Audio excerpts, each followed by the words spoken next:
Good morning, students and viewers. Welcome to our podcast, Education Unfiltered, being hosted by our students, Freely Ogle and Lily Eden. This podcast is about the perspective of students and how adults in their lives help guide future careers and after-school goals. Today's episode is called Business Views. We will be interviewing Ronnie Bordoff and Ashley Mahan. We will interview them and come to understand the perspective of students when they are being guided by adults in their lives. Following with that, our first question is, how do you or your organization provide students with real-world learning or mentorship opportunities? So from a marine electrical product standpoint, we've been working with GoCaps for 8 years. One of the things that we do is we offer job shadowing and rotations for HR, business, sales, product development, engineering, and manufacturing as a whole. Mm-hmm. So we put the students through a 3-week rotation on behalf of the facilitators and GoCaps, and it gets them to do a project concept through completion and understands our full business model, and also allows them to understand what we have to offer and what is available in our industry. At the Chamber, we also partner with GoCaps. I've been doing that for the past couple of years, and it's been truly a pleasure to have students shadowing me and taking them around town, because at the Chamber, it's fun because I get to talk to every industry from manufacturing to healthcare, education, retail, even local government. So I have a lot of different connections, and I can take those students to those places of interest that they might have and introduce them to all kinds of different people. So it's a lot of fun. Yeah, that does sound fun. It does, really. How have you seen teachers or counselors prepare students for real-world expectations in your industry? Oh, I've seen it all the way from Project Lead the Way all the way up through GoCaps, as well as the teacher externships where they visit and run through on the in the summer and learn about our industry and learn the parts of the education that they can relate in real-world learning experiences back to the students. And the facilitators at GoCaps are absolutely amazing as partners to provide details, soft skills, and take them on tours to see our facilities before they sign up for rotation. I would agree with that too. And to piggyback on that, what I said earlier about me being at the Chamber with so many connections, I see other businesses who take GoCap students, and sometimes we join forces and we go to different events together. So I get to watch those business leaders be teachers in that aspect, and that's a lot of fun to watch the students learning from them in a real world situation. Yeah. What do you notice about how well students understand the realities of work or professional culture? Sometimes it's a little bit of a shocker.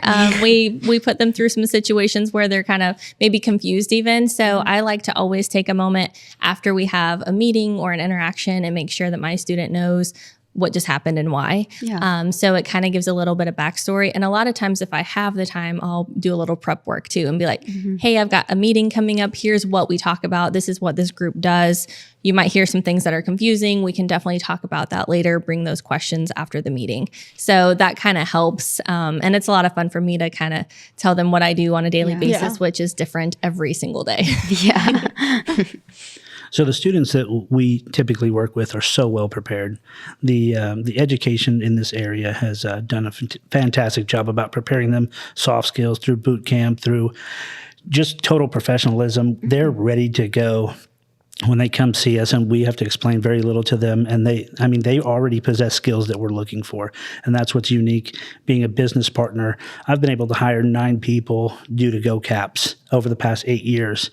And a lot of times they are the better interview, the better prepared individual versus what we're seeing just walk through the door. Yeah. That's cool. Yeah. That is really. Okay. What role do adult mentors play in helping students bridge school learning and workspace skills? So I think it's very critical in real world learning, but it's not just one-sided. I have adults that are learning from the students and seeing how to break down stuff into its simplest form. And it is I get a lot of good responses both ways.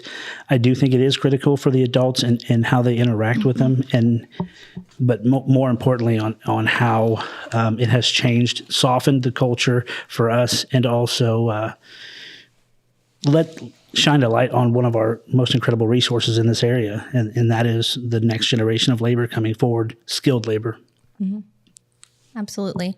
I think too, for me, I rely on my students a lot because I'll ask them their opinion on things. Yeah. I just did that today with my GoCap student. I was talking with my assistant about some ideas I had, and I turned to the student and said, how would you feel about that? Would you do this activity if I implement it?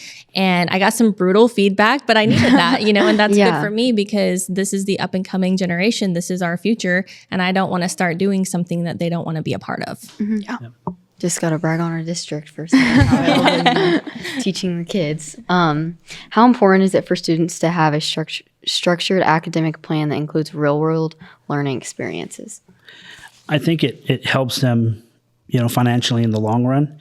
Once they get opportunities to see what we have and what's available, and what they know, what they don't know, because some of them have a plan, and those plans change real fast when they see blood, when they see frustration through teaching, but have incredible engineering or business application skills, and they don't realize it till they get out there, do that exploration in the real world, get that positive feedback, and again, in finding out that the factories in our town have so much more to offer than just producing individual pieces. We have, incredible jobs available. Yeah. Yeah, that's 100% right. And that's something that I really like to do is introduce students to things they don't know exist. And it could be even something as simple as you think of working at the hospital as you're a doctor or a nurse, but they have payroll and they have HR and they have other, jobs that are within that industry. It doesn't mean you have to deal with the blood. So introducing students to those kind of opportunities is a lot of fun, and it's eye-opening to them too. And that's why I would always encourage everybody to get involved and have an open mind whenever you go into new places to explore, because you don't know, the possibilities really are endless, especially right here in Lebanon. Yeah. And the networking is incredible. Yeah. What do you think schools could do to make coursework more aligned with real-world workforce needs?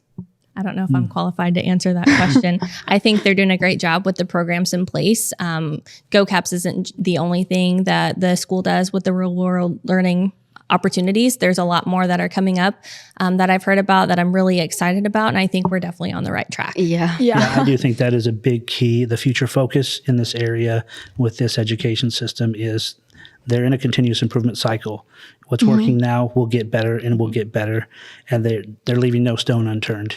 So, Yeah. And from a business partner's perspective, it's incredible, again, to know that the talent of this generation that's coming up is going to be far exceed it, and then the one behind it as well. Yeah. Yeah. How can educators and business partners collaborate to ensure academic planning includes authentic and real-world exposure? I think for me, communication is key. I try to stay in communication with, the GoCaps coordinator and those facilitators. And then from there, I can communicate with my people. I have a big network that I can work with, and me educating business owners and leaders on how they can get involved is something that's really important to me. And I think it's valuable to the program as well. So I do my best to communicate, but I think that's the main thing is getting the education out there. And I do believe that they do an incredible job with the advisory committee being balanced with industry leaders and business leaders and education. It's a steady balance. You get perspective from both sides as we meet. How could you guys give us advice for our future in any way? My advice is get involved, whether that's a civic club or a committee somehow. I even tell that to future leaders that are adults, not just students. Get involved and find something you're passionate about and follow that passion, because you're going to make a whole network of people. And if you're in the right place at the right time, opportunities are there. You just have to be there and place yourself there. Don't stay at home staring at your phone. Get out in the community and do something and make a difference. That's my advice. Including a podcast like this where you're reaching out and broadening everybody's experience to what's going on that may not get to see this or touch this. Yeah. Well, thank you guys for coming. We really appreciate you coming out and coming with us for the podcast. Thank you for that. Thanks for having me. Of course. Students, we hope that this is something that you can relate to, and viewers, we hope that you can take away something from this. This is the end for this episode, and we hope to see you next time, and thank you for watching.